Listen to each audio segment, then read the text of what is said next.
ما که اول آخر میمیریم، این جنگم تموم بشه میمیریم، نهایت زیر دست پرستار میمیریم. ما که میمیریم. تو روایت میگه آقایون، تو جمله مشهور میگن اگر شهید نشوی میمیری، شهید نشی میمیری. امیرالمومنین میفرماید من لم یمت یقتل، کسی نمیره شهید میشه. برعکس ها، همه میگن شهید نشی میمیری، امیرالمومنین میفرماید نمیری شهید میشی. نمیری یعنی چی؟ یعنی ببین تو که رو شاخشی که بمیری، مگر از دست مرگ فرار کنی شهید شی.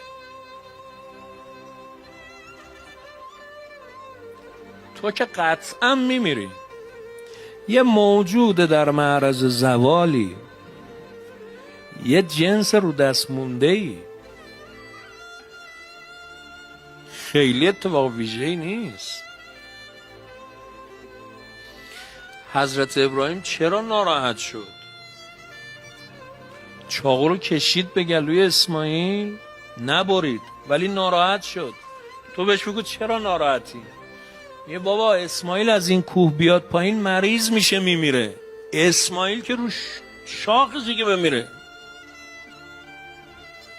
این که قطعا میمیره. این دوماد هم بشه میمیره، این صابخونه هم بشه میمیره، این صاحب مرکب هم بشه میمیره، آخرش هم میفته زیر دست همون مرکب میمیره، آخرش هم یه میکروب میکشدش. اسماعیل که میمیره. یه در کوچیک باز شده بود که نمیره، شهید شه، نشد. ما که میمیریم، جنگ اتفاق ویژه‌ای نیست. ما اگه این یه قدم رو نیاییم جلو میمیریم. این جنگ هم میگذره، ما هم زنده میمونیم ولی میمیریم. به محض اینکه در باز بسته بشه اون وقت میفهمیم چقدر ضرر کردیم که نمرد. حسین جون برات نمرد، رفیقامون رو دفع کردیم.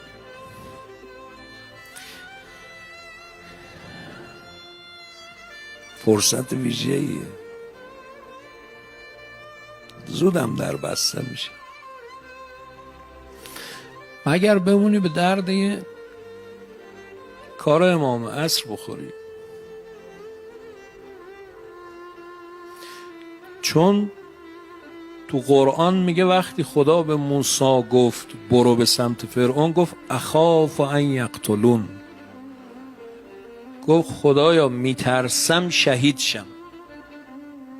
چون اگه موسی رو میکشتن شهید میشد، ولی خدا وقتی به موسی گفت برو، گفت میترسم شهید شم. موسی تو میترسی شهید چی؟ آره میترسم شهید شم، دین تو اونقدری که من باید ببرم جلو نبرده باشم.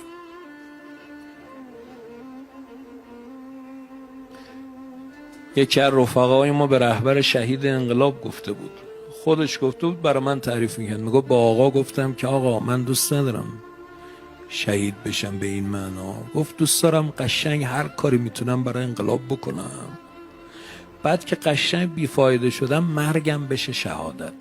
دوست ندارم تا وقتی میتونم برای تو کاری بکنم بمیرم.